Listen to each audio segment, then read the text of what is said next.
सर्वांना नमस्कार. श्री अर्चना ह्या यूट्यूब चॅनलमध्ये मी अर्चना आपल्या सर्वांचं मनापासून स्वागत करते. एका राजाला सर्व सुख होतं, धन संपत्ती वैभव, पण तरीही त्याच्या जीवनात एक मोठं दुःख होतं. त्याला पुत्रप्राप्ती होत नव्हती आणि याच दुःखाने त्याचं मन सतत व्याकुळ होत होतं. आणि मग घडलं असं काही ज्याने त्याचं संपूर्ण आयुष्य बदलून टाकलं. राजाला पुत्र नव्हता आणि एका एकादशीच्या व्रताने त्याचं नशीब कसं बदललं ही रहस्यमय कथा तुम्हाला थक्क करून टाकेल. भगवान विष्णूच्या कृपेची पवित्र कथा, जिथे भक्तीने केलेल्या एका व्रताने असंभव शक्य करून दाखवलं. एका व्रताने राजा बदलला, त्याचं नशीब बदललं आणि घडलं एक दिव्य चमत्कार. चला जाणून घ्या पद्मिनी एकादशीचे महत्व. एका राजाला सर्व सुख होतं, धन होतं, संपत्ती होती, सगळं होतं, पण त्याच्याकडे पुत्र नव्हता. ही कथा आहे राजा कृतवीर्याची. प्राचीन काळी कृतवर्या नावाचा एक पराक्रमी राजा होता. तो धर्मशील, दानशूर आणि प्रजाप्रिय पण होता. पण एकच गोष्ट त्याला सतत दुःखी करत होती, तो म्हणजे पुत्रप्राप्तीचा अभाव. राजाने अनेक यज्ञ केले, दान पूजा अर्चना केले, पण तरीही काही फरक पडला नाही. राजा राणी दोघेही खूप चिंतित होते. एकदा काय झालं, राजा महान अशा ऋषीकडे गेला आणि आपले दुःख सांगितलं. तेव्हा ऋषीने त्याला सांगितलं, हे राजन, हे फक्त सामान्य अडथळा नाही, हा पूर्वकर्माचा परिणाम आहे, म्हणजेच पूर्व सुकृत. यावर उपाय म्हणजे काय, अधिक महिन्यात येणाऱ्या पवित्र एकादशीचे व्रत करणे.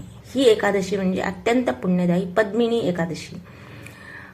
आपल्या वर्षभरामध्ये 24 एकादशी येतात, पण अधिक महिना आल्यानंतर 26 एकादशी येतात. कारण 2 एकादशा वाढीव असतात. कारण हा अधिक महिना 1 महिना वाढीव असतो, त्याच्यामुळे 2 एकादशा अजून वाढतात.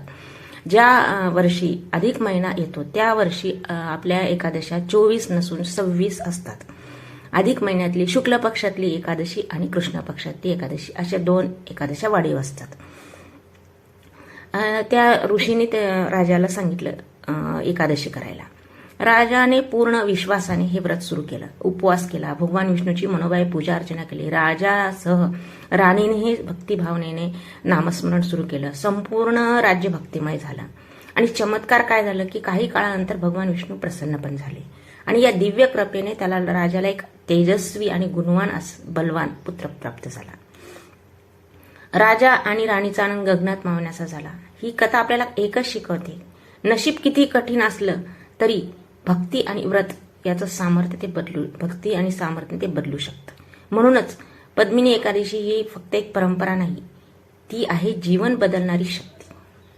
जर भक्ती खरी असेल, चमत्कार घडायला वेळ लागत नाही. आजच्या धावपळीच्या जीवनामध्ये अनेक जोडपे आहेत, संतान प्राप्ती ज्यांना होत नाहीये, त्यांनी हे एकादशी व्रत म्हणजे हे पद्मिनी व्रत म्हणजे शुक्ल पक्ष अधिक महिन्याच्या शुक्ल पक्षात येणारी ही एकादशी, ते व्रत अवश्य करावं.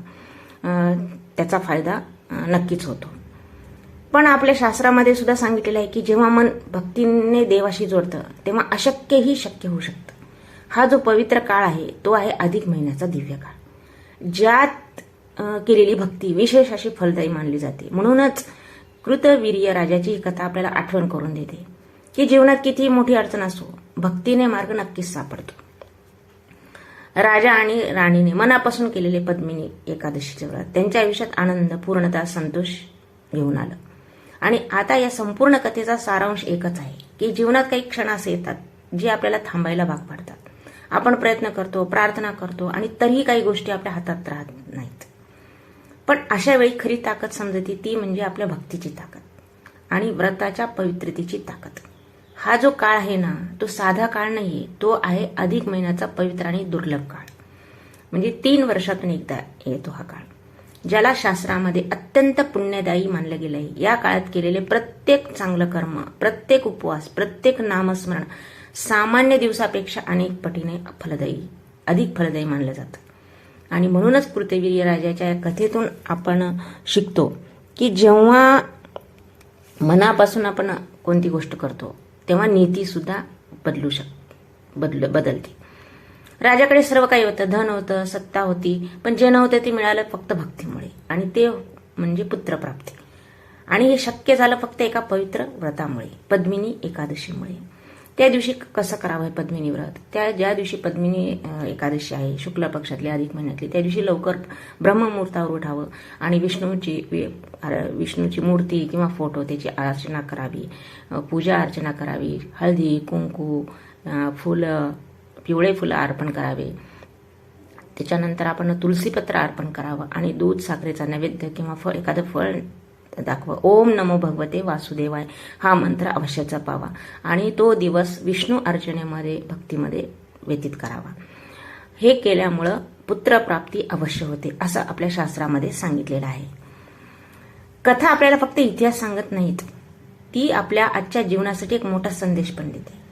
काय देते की आपण किती अडचणीत असलो, कितीही कठीण परिस्थिती असलो तरी मार्ग नक्की मिळतो. देवावर ठेवलेली भक्ती कधीही व्यर्थ जात नाही. जय भगवान पुरुषोत्तम. जय पुरुषोत्तम.